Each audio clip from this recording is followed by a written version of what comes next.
Hey guys, how you doing? It's Henry at Mowers and Blowers. Good morning. It's about 10 o'clock now, and guess what? It's snowing. Well, it's not really snowing. It snowed, just some flakes came down earlier. Now it's starting to be some rain. I needed some rain because, as you guys know from yesterday's episode, I spent most of the day with my son and my daughter dethatching my front yard. It took me literally 2-3 hours. And remember, I love to say, don't work hard, work smart. Well, I didn't really work that smart yesterday because it was like manual labor, with that dethatcher rake, And it was rough. I mean, I was exhausted after a couple hours, and I was taking it easy. I was sitting on my stool doing it, you know what I mean? My son and daughter were like, I tell you, youth, man, I just wish I had my youth back because he could have gone all day if he wanted, Anyway, I think I did okay, but I'm not really 100% satisfied. So I spent last night, before I went to bed, lying in bed, looking at some dethatcher machines, You figure with all the technology these days, they'd come up with a more better machine. I was watching this guy called Ryan something or other lawn care. I mean, he's got like 99,000 subscribers, Just a kid, wears glasses, he has his own house, but he has like this aerial view with his drone about his neighborhood, and he's got like the greenest, most lush lawn you've ever seen, He obviously knows a ton about lawn care, He's talking about the NPK, the nitrogen, phosphorus, and potassium mixture in fertilizer. I mean, he does the plug tests and everything every year. So, I mean, you learn a lot from watching guys like that. Now, some of you guys told me to put the fertilizer down first and then the seed. Well, in all the videos I watched last night, it was putting the seed down first and then fertilizing. And you guys didn't tell me that. So I already put down the fertilizer. So anyway, I'm happy that it's raining a little because, you want to kind of get the fertilizer dissolved into the ground, So while we did dethatch the front yard okay, I'm not really satisfied with it, So I was watching these guys use, this guy, he was using a Greenworks electric corded. It's got this long cord pulled behind him. It was a Greenworks dethatcher. I don't know exactly how much that costs, but I'm probably not going to get that one because, I mean, look, how often do I dethatch, you know what I mean? This is the first time I've dethatched in 20 years living here. Can you imagine the kind of lawn I'd have if I dethatched once a year? I'd have a great lawn, but I never did. I just mulch, and I never pick it up. So, some of you guys were telling me, like Alfredo Dirks was telling me that he has that lawn tractor attachment where you pull it from behind.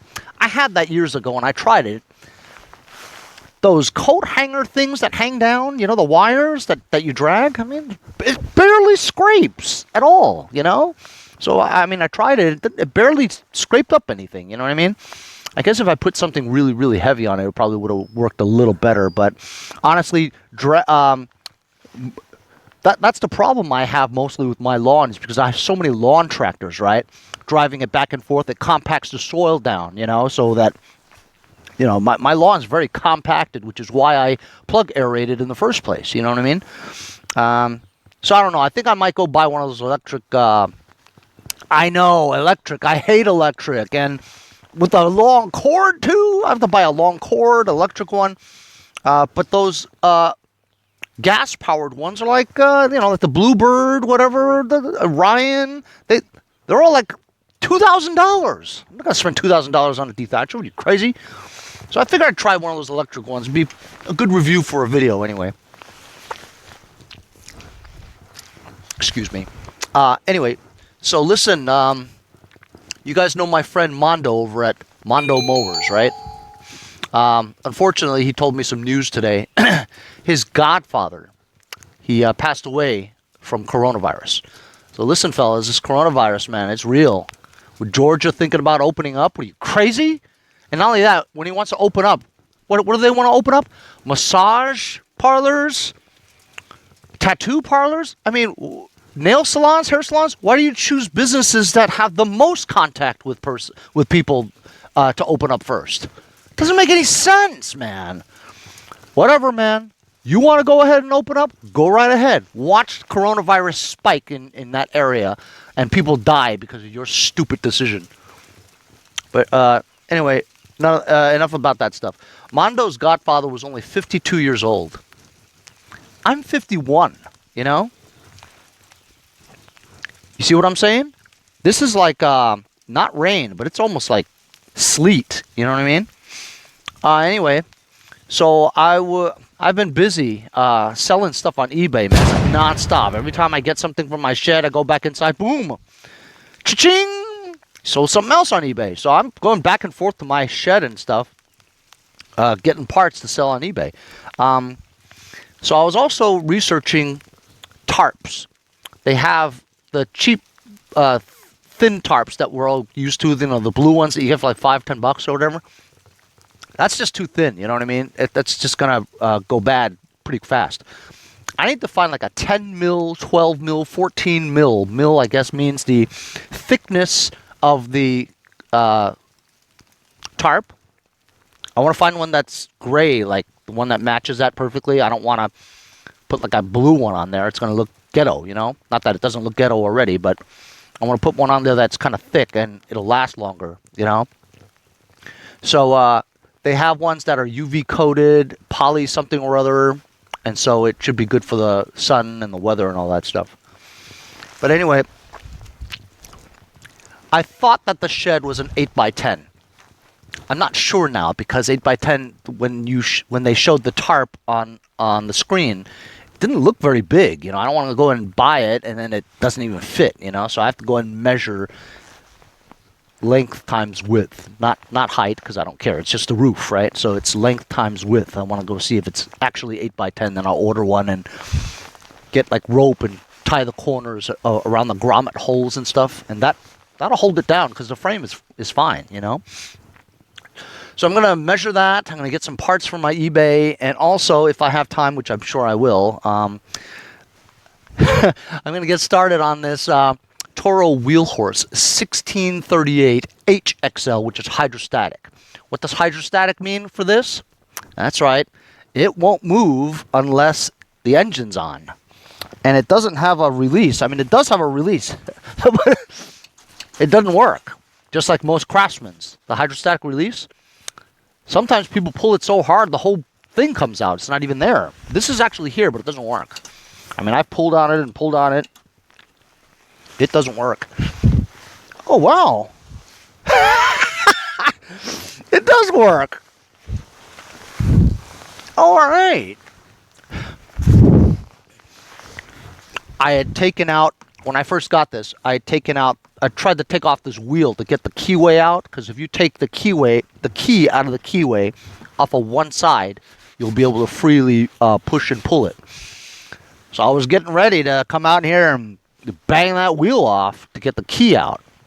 But look at that. Just wiggling that around and stuff. I engaged the thing, and now it rolls. So I'll be able to roll this into my garage, and we're going to see if we can start this up today. One of the things that I sold on eBay, and by the way, this Janet Jackson headset for my lavalier, I used it all day yesterday. It seems to work really well. You guys can hear me pretty well, huh? So far, no issues yet, so I guess I'll continue to use it as long as it works. One of the things I sold on eBay, I mean, I never listed it because nobody really bought it, right? But it's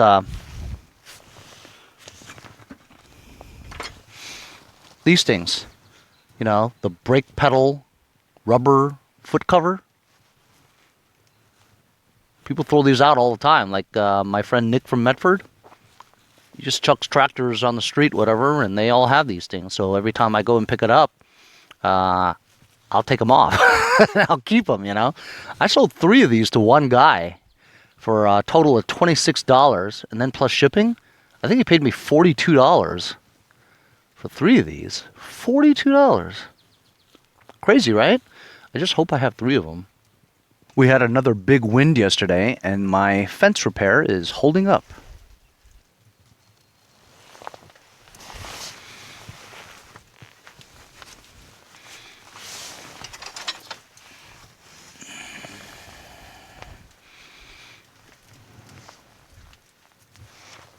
Finally, Took me a while, but I found 3 good ones. Also, somebody had bought this governor shaft, right? But I couldn't for the life of me find it. So while I was looking for this, I found this. Love it how things go. I just measured my shed. I thought it was an 8x10. It's actually a 10x10. So I got to go look for like a 10, 12, or 14 mil, which is the thickness, 10x10 tarp. Then when I get it, I'll put it over and use some rope and secure it down. That should fix my shed. And now I'm going to go and push that Toro into my garage. So yesterday, at the end of the day, I had these 4 tires that were flat, right? I figured I'd put ATF in it.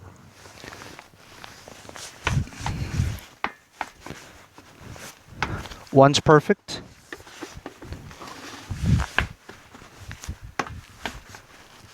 Two's perfect, see? So, I knew this was really bad, okay? Because why? When I put it in, I saw that there was ATF spewing out of the cracks. So like I said, ATF only works with very slow leaks. You know, even if you have dry rotted cracks on the sidewalls and stuff, you can't be able to see inside. This one you could actually stick like a knife through the crack and it'll go all the way through. So that's not going to work, you know. This tire is just too bad to fix. So even ATF won't fix that because ATF will only cause your rubber to swell. Cause your rubber to swell. Cause your rubber to swell so much with the 10 or 12 psi of air in here pushing outwards along with the swelling, it'll seal that crack. But if your crack is too big, if your crack is too big, the ATF will just spill out and it won't work. So this is Dunsky. I think I might have an old tube I can put in here. And let's see this one here. Yeah. ATF. So I'm, let's see, 11, 12, 12, 13, 14, 15. I'm 14 for 15 on ATF fixes. This is the only one that failed. But I'll put a tube in this one later. So yesterday, my friend 5-Speed Ash told me that the Kohler Courage engine blocks, even though they're cracked or might have a hole in it, keep it and try to sell it for $150 because people buy it on eBay all the time. I'm like, with cracks and a hole? Are you sure? He's like, trust me, just go ahead and list it. So I walked out in the middle of the night, took it off the curb and brought it back in here again. I guess I'll list it for $150 and see what happens. Some nut's going to come and look at this Toro 1238 XL. Maybe they'll buy it today. Kind of a coincidence because I'm moving the other Toro into the garage.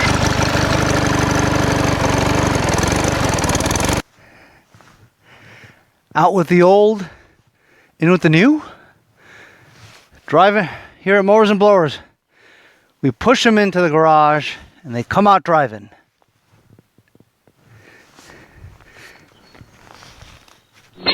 So even though this is a hydrostatic and it has the freewheel release lever engaged, you can push it, but it's really, really slow.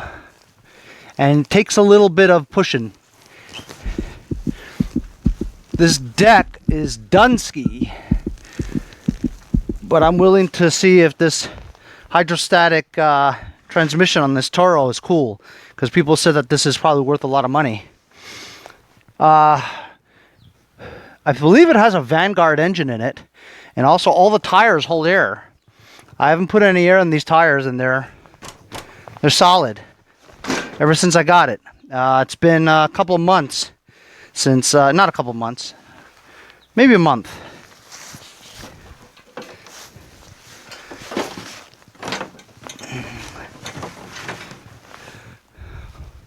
I'm going to take the hood off.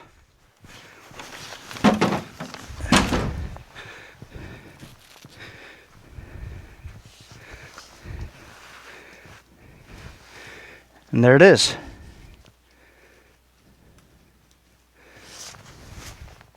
This tractor actually has a battery in it. How about that, huh? If this battery can be charged up and works and holds a charge well, that's a big bonus because, as you guys know, I have a shortage of batteries, you know. This battery is called an ultra power battery, and it actually says that it's a 350 cca. So it's a decent cranking battery, decent strength battery is what I mean. We'll give it a charge. So I've got it charging, trickling. It's got a ton of fuel. It's almost full on fuel.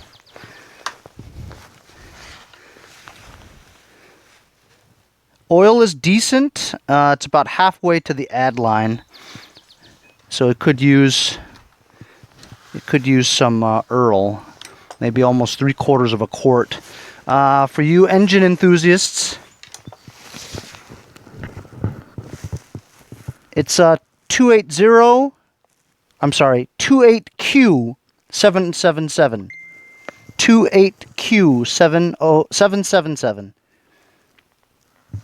So I'm not 100% sure, but I think this is a Vanguard engine because the shape of the engine cover is different from the regular ones, and I remember I had that John Deere Sabre, which was a Quantum, and it had the same one. I think it's a double engine cover. I'm going to put a little bit of more Earl in there. Going to add 3/4 of a quart of SAE 30 Plus from my friends over at Lucas Oil Products.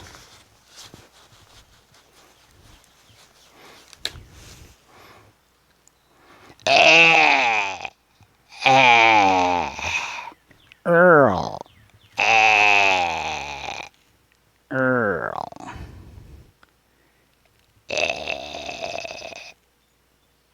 Earl.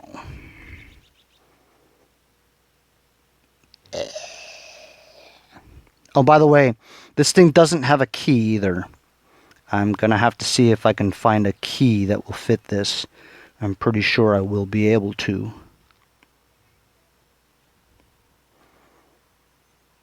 That's enough for now. Put about half a quart in there. Should be up to the add line now. I'm going to find a key now. Okay, the battery's been charging for a little while. Been packing up some tools. You know, remember when I got my Brute air compressor fixed, right? And then I went and bought like a Craftsman impact, pneumatic air impact gun, air hammer, and a 3-inch grinder, you know? Never used it. Of course, I gave Larry my air compressor, so I had all these tools, so I didn't know what to do with them. So I just posted on Facebook or Marketplace, and some guy from Massachusetts saw it, and he PayPal'd me $125 for them. Can you believe it? So I just packed it up and ready to go. See? Always get rid of your stuff if you don't use it. Anyway, so put the brake down, see if it cranks. Ooh, it cranks. Nice. Which means we know now that the starter works, the solenoid, and the ignition switch works because it cranks over. So I'm going to choke it. It's got plenty of gas. Let's just see.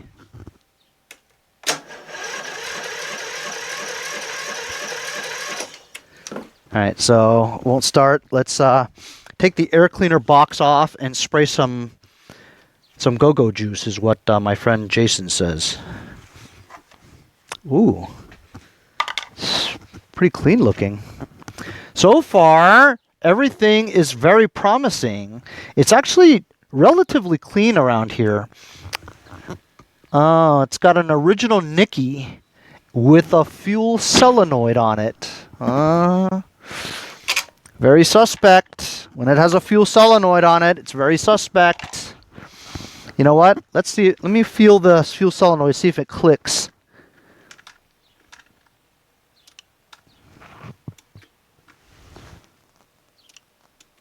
Seems like it does. Yep, it does click. Alright, well, you know what? Let's try it again.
Let's see if it moves.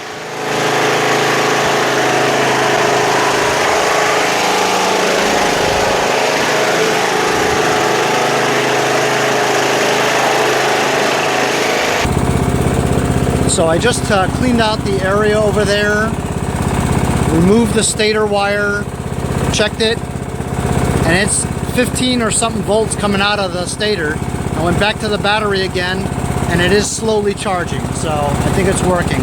Let's go for a ride. Hydrostatic, just push down.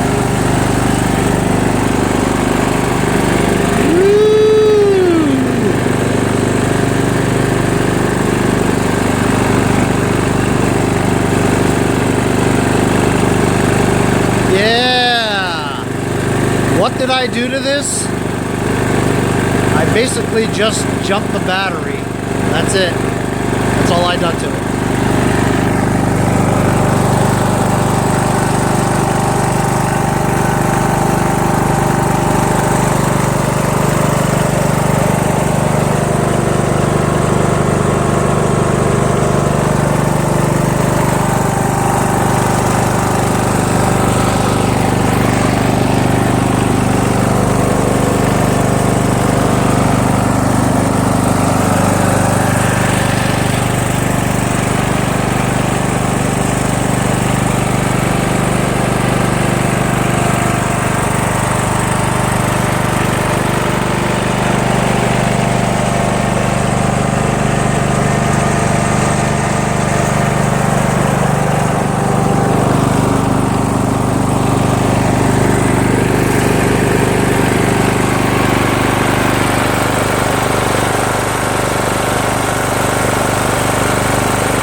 Around the block.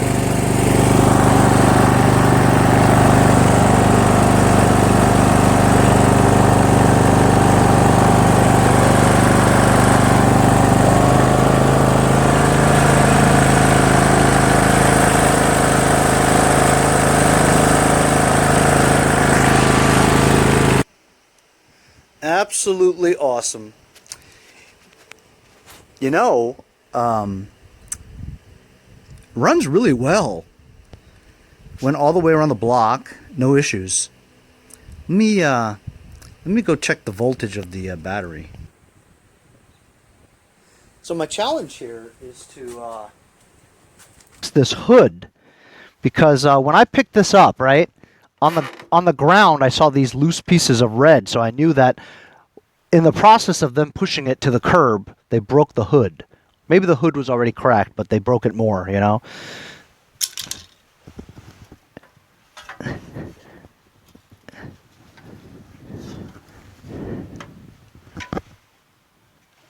That's hot. I'm going to try to piece this puzzle together. Try to fix the hood a little bit. Maybe I can get it back on.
So I puzzled it together. I did what I could.